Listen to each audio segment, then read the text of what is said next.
तर आज आपण पाहतो की लोकशाहीची चर्चा करत असताना, संविधानावर चर्चा करत असताना कशा पद्धतीचं राजकारण आज देशामध्ये राज्यामध्ये निर्माण झालेलं आहे।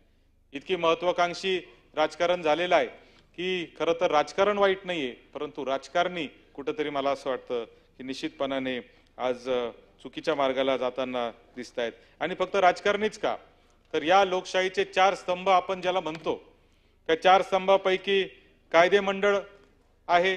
त्याच्यात आपण पाहतो की कायदे मंडळामध्ये काल परवा दिल्लीमध्ये एका दिल्ली हायकोर्टाच्या न्यायाधीशांवरच्या घरी रेड पडली, तर कितीतरी करोडो रुपयाची रोकड त्या ठिकाणी सापडली। आणि एवढंच नाही तर त्यांच्या घराच्या बाहेर जळालेल्या अवस्थेमध्ये देखील अनेक 500च्या नोटा सापडल्या। मला असं वाटतं की ही देखील शोकांतिका आज या निमित्ताने आहे। याचबरोबर आपण पाहिलं की संसदीय पद्धतीमध्ये संसदेच्या आत लाच घेताना आपण काही खासदारांना पाहिलं होतं, हे देखील या देशाने मागच्या या काळामध्ये पाहिलेलं आहे। त्याचबरोबर आपण पाहतो की मीडिया कशा पद्धतीने काम करते आहे, मीडियावर कशा पद्धतीचा दबाव आहे, मीडियामधले देखील प्रकार आज आपल्या सगळ्यांसमोर आहे। म्हणजे न्याय व्यवस्थेच्या बाबतीमध्ये अनेक अडचणी आहेत, कायदे मंडळाच्या बाबतीमध्ये अनेक अडचणी आहेत, मीडियाच्या बाबतीमध्ये अनेक अडचणी आहेत। आणि मला वाटतं अधिकाऱ्यांबाबतीत तर बोलायची सोयच नाही। कशा पद्धतीने आपण पाहिलं की नाशिकमध्ये तर एका शिक्षण अधिकाऱ्याच्या घरी करोडोचं घाबाड सापडलं। म्हणजे शिक्षणासारख्या पवित्र कार्यामध्ये देखील अधिकारी कशा पद्धतीने काम करतायत हे खऱ्या अर्थाने आज आपण पाहतोय। कितीतरी कितीतरी आपण पाहतो की कशा पद्धतीने प्रशासन काम करतंय, सर्वसामान्य माणसाला कशा पद्धतीने त्रास होतो हे देखील आपण पाहतोय। सभापती महोदय, या निमित्ताने मला सांगितलं पाहिजे, आपण कायम उल्लेख करतो की लोकशाहीचे चार स्तंभ, पण हे चार स्तंभ आज अशा आविर्भावात वागतायत की जसं काय हेच स्वतः सगळी लोकशाही चालवतायत। अधिकाऱ्यांना वाटतंय की आमच्याच जीवावर ही लोकशाही चालू आहे, कायदे मंडळाला वाटतंय की आमच्याच भरोश्यावर सगळी लोकशाही चालू आहे आणि जणू काय या देश चालवण्याचा पूर्ण जबाबदारीच आमची आहे, अशा पद्धतीने न्याय व्यवस्थेला वाटतंय। आमदार असतील, खासदार असतील किंवा बाकीचे संसदीय मंडळ पद्धतीतले लोक असतील, त्यांना असं वाटतंय की आपणच या देशाचे मालक झालेलो आहे। आपण पाहिलं तर मीडिया ज्या पद्धतीने वागते, मीडियाच्या ज्या पद्धतीने ब्रेकिंग न्यूज आणि बातम्या येत आहेत, असं वाटतंय की मीडियाला असं वाटतंय की आम्हीच खऱ्या अर्थाने देश चालवतोय। आणि म्हणून हे चारही स्तंभ जे आहेत सभापती महोदय, हे एकमेकाकडे स्पर्धात्मक नजरेने पाहत असल्यामुळे निश्चितपणाने मला असं वाटतं की देशाच्या दृष्टीने ही अतिशय घातक गोष्ट आहे। जोपर्यंत हे चारही स्तंभ एकमेकाला मदत करणार नाही आणि चौघं मिळून जोपर्यंत हा देश उभा करणार नाही, तोपर्यंत खऱ्या अर्थाने संविधान आणि लोकशाही यशस्वी होईल असं मला वाटत नाही। सभापती महोदय, या ठिकाणी मागच्या झालेल्या जवळजवळ 100-125 घटना दुरुस्तींच्या बाबतीमध्ये चर्चा झाली।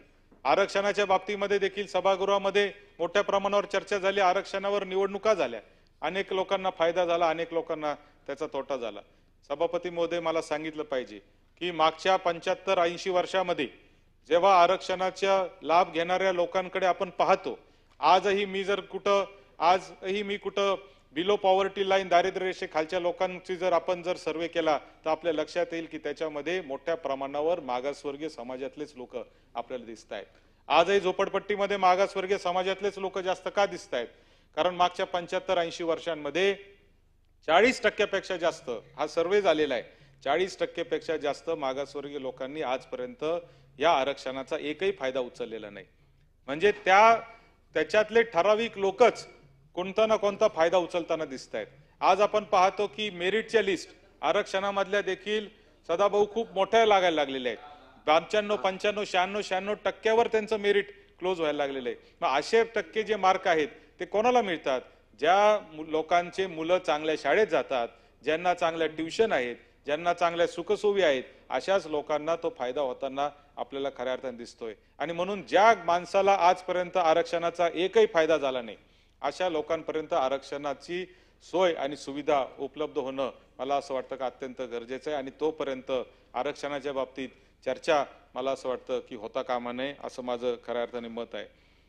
खरं तर मागच्या 80 वर्षामध्ये आपण काय केलं? मागच्या 80 वर्षामध्ये आपल्या देशातल्या नागरिकांनी स्वतःचे अधिकार तर प्रत्येकाला समजलेत, अधिकाराची लढाई आपण करतोय, परंतु आपले कर्तव्याची जाणीव मात्र आपल्याला कुठेतरी विसर पडलेला मला दिसतोय। आणि म्हणून मला असं वाटतं की अधिकारांच्या लढाईबरोबरच कर्तव्याची जाणीव असणं हे खऱ्या अर्थाने भारतीय नागरिकाचं एक महत्त्वाची जबाबदारी आहे आणि त्या दृष्टीने सरकारने खरं तर नागरीकरणामध्ये काम केलं पाहिजे। सभापती महोदय, मला या निमित्ताने एकच गोष्ट सांगायची आहे की मी दुबईचे जे राजा आहेत शेख मोहम्मद बिन रशीद यांचं एक पुस्तक आता मागच्या काळामध्ये आलेलं आहे, reflection on happiness and positivity नावाचं एक पुस्तक त्यांनी आता लिहिलंय, जे पुस्तक आता जगामध्ये खूप प्रसिद्ध झालंय की कशा पद्धतीने दुबईचा प्रगती झाली, कशा पद्धतीने दुबई पुढे आली आणि वाळवंट कशा पद्धतीने आज जगातलं एक उत्तम देश म्हणून, प्रगत देश म्हणून पुढे येतोय, याच्यावर त्यांनी लिहिलेलं पुस्तक आहे। त्या पुस्तकामध्ये त्यांनी लिहिलंय की कोणतंही प्रशासन चालवत असताना किंवा ही पूर्ण व्यवस्था चालवत असताना त्याच्यामध्ये उत्तरदायित्व म्हणजे अकाउंटेबिलिटी असणं फार गरजेचं आहे। सभापती महोदय, आज आपण सर्वजण या सभागृहामध्ये आलेलो आहे, लोकांनी आपल्याला निवडून दिलं, आपण या सभागृहात आलो, खालच्या सभागृहात लोकांनी सदस्य निवडून दिले, ते आलेत, त्याचप्रमाणे अधिकारी इथं काम करतायत, न्याय व्यवस्थेचे लोक काम करतायत, मीडियाचे लोक काम करतायत, पण खरंच आपण त्या लोकांना उत्तरदायित्व आपण दाखवतो का? ज्यांनी आपल्याला मतदान करून खऱ्या अर्थाने इथं पाठवलंय त्यांना आपण किती वेळा जाऊन आपण सांगतो की कशा पद्धतीने आम्ही काम करतोय किंवा त्यांच्या सूचना आपण किती वेळा अंमलात आणण्याचा प्रयत्न करत असतो? आणि म्हणून मला अभिनंदन करायचं या राज्याचे मुख्यमंत्री माननीय देवेंद्र फडणवीस साहेबांचं की त्यांनी परवाच्याच एका इंटरव्ह्यू मध्ये त्यांना विचारलं की तुमचा लाडका मंत्री कोण आहे, आणि त्यांनी सांगितलं की लाडकी बहीण झालं, लाडका भाऊ झालं, आता लाडका मंत्री योजना देखील आणायची आहे। आता लाडका मंत्री योजना म्हणजे काय आहे? तर लाडका मंत्री योजना म्हणजे प्रत्येक मंत्र्याच्या कामाचं मूल्यमापन करून कोण चांगल्या पद्धतीने काम करल त्याच्याच पाठीशी खऱ्या अर्थाने मी उभा राहील अशी भूमिका माननीय मुख्यमंत्र्यांनी घेतली। मला असं वाटतं की तो एक फार मोठा क्रांतिकारक या ठिकाणी विचार त्यांनी मांडलेला आहे। कारण आपण पाहतो की अनेक लोकांना संधी काम करण्याची मिळते, परंतु मिळालेल्या संधीचं सोनं करून आपण जनतेचं दायित्व आपल्याकडे आहे, उत्तरदायित्व आपल्याकडे आहे, या भावनेतून आपण काम करणं मला असं वाटतं गरजेचं असतं। आणि म्हणून ज्या पद्धतीने दुबईचं वाळवंटापासून जगातील प्रगत देश म्हणून जी प्रगती झाली त्याच्या मागची जी भावना खऱ्या अर्थाने होती, तीच भावना कुठेतरी मला असं वाटतं की आता फडणवीस साहेबांनी देखील मानलेली आहे। प्रत्येक माणसाला 100 दिवसाचा प्रोग्राम त्यांनी दिला, 100 दिवसाच्या प्रोग्राम नंतर आता प्रत्येक मंत्र्यांच्या कामाचं मूल्यमापन ते करतायत आणि म्हणून मला अपेक्षा आहे की त्यांच्याच माध्यमातून एक तरुण मुख्यमंत्री म्हणून, एक विजनरी मुख्यमंत्री म्हणून त्यांच्याकडून काहीतरी होईल अशी निश्चितपणाने माझ्यासारख्या एका तरुण कार्यकर्त्याला अपेक्षा आहे। सभापती महोदय, आम्हीच विधिमंडळाच्या एका शिष्टमंडळामध्ये यूकेला गेलो होतो, माझ्याबरोबर 11 आमदार त्या ठिकाणी होते, विरोधी पक्षनेते अंबादास दानवे साहेब देखील माझ्यासोबत त्याच्यामध्ये या सभागृहाचे होते आणि खालच्या सभागृहाचेही अनेक लोक होते।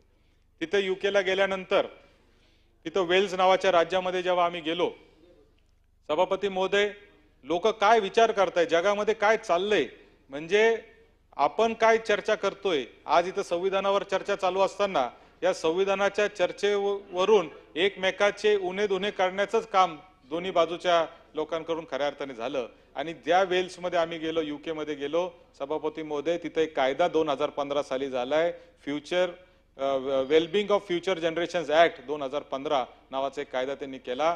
तो कायदा असं सांगतो की कोणताही शासनाला निर्णय घ्यायचा असेल, शासनाला कोणतंही धोरण घ्यायचं असेल, शासनाला कुठलाही प्रोजेक्ट करायचा असेल तर शासनाने पुढच्या 7 पिढ्यांचा विचार केला पाहिजे। एक पिढी साधारणतः 10 वर्षाची ते मानतात, म्हणजे पुढच्या 70 वर्षांचा विचार आपण केला पाहिजे। दुर्दैवाने सांगितलं पाहिजे की या सभागृहामध्ये मी 70 वर्ष पुढचा विचार अजून पाहिलाच नाही। आणि आज आपण पाहतोय की आपल्या ज्या चर्चा चाललेल्या असतात आणि त्याच्यामध्ये मीही सहभागी आहेत आणि बाकी लोक असतील, परंतु आपण खूप जवळचा विचार करत खऱ्या अर्थाने काम करतोय असं मला वाटतं। आणि म्हणून मला असं वाटतं की भावी पिढ्यांसाठी आपण खऱ्या अर्थाने काम करण्यासाठी असा एखादा कायदा आणायचा आहे, त्याच्यासाठी खासगी विधेयक देखील मी मांडलेलं आहे, मी मांडणार पण आहे आणि ते स्वीकारावं अशा पद्धतीचा प्रयत्न देखील मी करणार आहे। सभापती महोदय, खरं तर काल खालच्या सभागृहामध्ये चर्चा करताना आमदार प्रशांत बंब यांनी ज्या पद्धतीचं विधान केलं, त्यांची भूमिका ही शिक्षक विरोधी आहे हे आता कुठं लपून राहिलेलं नाही, परंतु ती भूमिका मांडता मांडता भावनेच्या भरामध्ये ते इतके पुढे गेले की विधान परिषदच बरखास्त करून टाकावी, अशा पद्धतीचा विचार त्यांनी या ठिकाणी मांडला. त्याचा सर्वप्रथम मी सर्व आपल्या सभागृहाच्या वतीने निषेध करतो. खरं तर अशा पद्धतीच्या लोकशाहीच्या विरुद्ध खाली संविधानावर चर्चा आणि त्याच्यात विधान परिषद बरखास्त करण्याचं, सभापती महोदय, संघटनेच्या माध्यमातून मी जवळजवळ काश्मीरपासून कन्याकुमारीपर्यंत प्रत्येक राज्यामध्ये काम केलेलं आहे. आज 6 राज्यांमध्ये विधान परिषद आहेत, परंतु मी अनेक राज्यांमध्ये जात असतो. तिथे प्रत्येकाची कार्यकर्त्यांची भावना असते की आमच्याकडे सुद्धा दुसरं सभागृह असलं पाहिजे. कारण कार्यकर्त्यांसाठी एक फार मोठी संधी, लोकांसाठी एक फार मोठी संधी या माध्यमातून असते. आणि एवढंच नाही तर चेक आणि बॅलन्स करण्याचा एक प्रकार खऱ्या अर्थाने ह्याच्यातून होत असतो. आपण परवा पाहिलं की हमाल माथाडीच्या बिलावर इथे 5-5 तास चर्चा या सभागृहामध्ये झाली. हे देखील मला असं वाटतं की होणं अत्यंत गरजेचं आहे. आपण प्रत्येक बिलावर आपण इथं चर्चा करतो, विधेयकांवर चर्चा करतो. खरं तर विधेयकांवर चर्चा करणं हे मुख्य काम सभागृहाचं आहे.